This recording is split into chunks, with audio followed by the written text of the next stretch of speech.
The war between the Galactic Coalition and the Zynthar Rebellion had raged for decades. Planets burned, starships crumbled, and countless lives were lost. But amidst the chaos, there were moments of unexpected humanity. Moments that could change the course of history. Sergeant Marcus Hale was one of the Coalition's finest soldiers. A veteran of countless battles. He had seen the worst of war.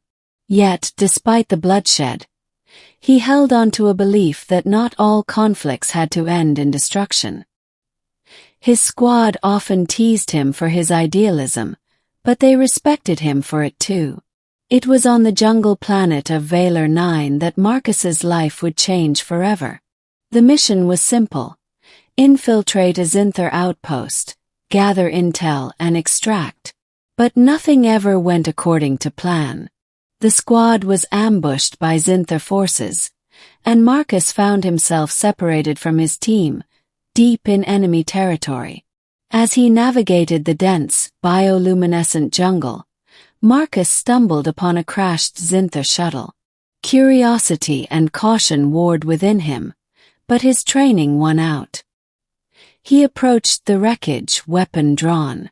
Inside he found her, the rebel queen. She was slumped against the wall, her crimson armor cracked and scorched. Her long silver hair was matted with blood, and her piercing violet eyes were clouded with pain. Marcus recognized her immediately. Kaelith Veyra, the leader of the Zynthar Rebellion, the most wanted figure in the galaxy. For a moment they simply stared at each other, both too stunned to speak. "You're hurt," Marcus finally said, lowering his weapon. Kaelith laughed bitterly, wincing as she clutched her side. "And you're a fool if you think I'll surrender to you, human." Marcus ignored her venomous tone. He knelt beside her, setting his rifle aside. "I'm not here to fight. Let me help you." Kaelith's eyes narrowed. "Why? So you can drag me back to your coalition and claim your reward?" Marcus shook his head. "Because it's the right thing to do." For a moment Kaelith studied him, as if trying to decipher some hidden motive. But when she found none, she reluctantly nodded. Over the next few hours, Marcus tended to Kaelith's wounds. He used his medkit to clean and dress her injuries, and even shared his rations with her. At first, Kaelith was wary, her pride refusing to accept help from an enemy. But as the hours passed, she began to soften.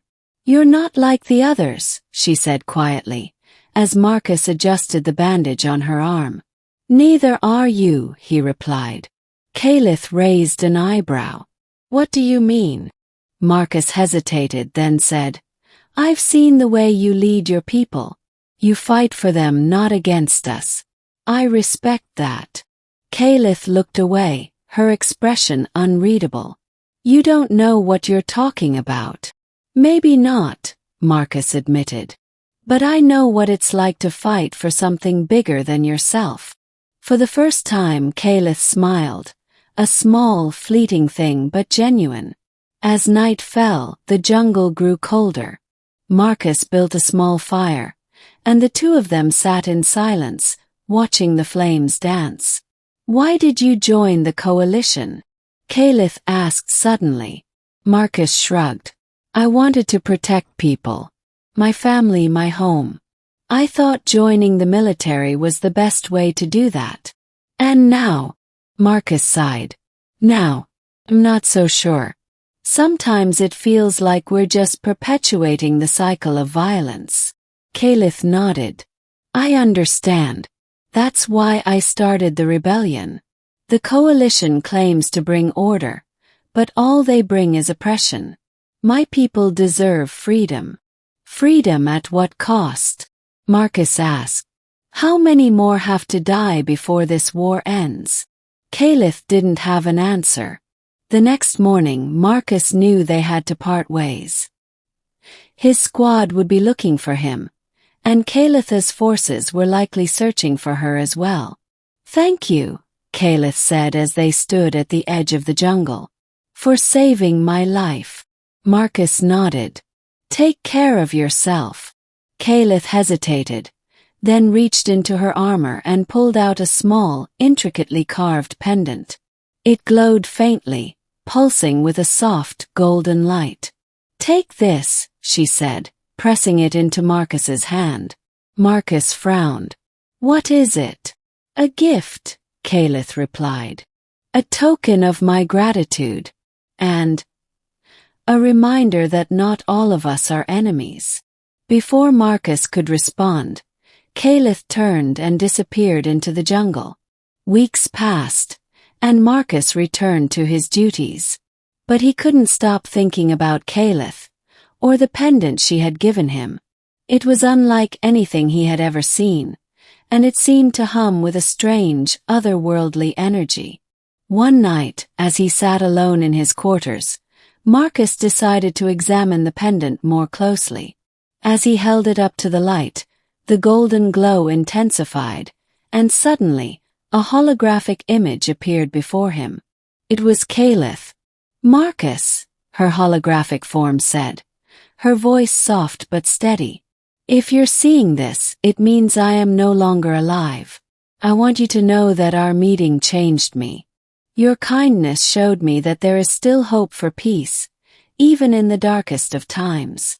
Marcus's heart clenched as he listened. "The pendant I gave you is more than just a trinket," Kaelith continued. "It contains the coordinates to a hidden vault, where I have stored all the knowledge and technology of the Zynthar people. Use it wisely. Use it to end this war." The hologram flickered, then faded away, leaving Marcus stunned. Marcus knew what he had to do. He took the pendant to his superiors, who were initially skeptical. But when they saw the data it contained, they realized its value. The Coalition and the Zynthar Rebellion entered into peace talks, brokered by Marcus himself. The war that had ravaged the galaxy for decades finally came to an end. As for Kaelith, her fate remained a mystery. Some said she had died in battle, while others believed she had gone into hiding. But Marcus liked to think that she was out there somewhere, watching over the peace she had helped create. Years later, as Marcus stood on the steps of the newly built Galactic Unity Hall, he looked down at the pendant in his hand. It no longer glowed, its purpose fulfilled. But it served as a reminder of the rebel queen who had changed his life, and the power of kindness in a universe torn apart by war.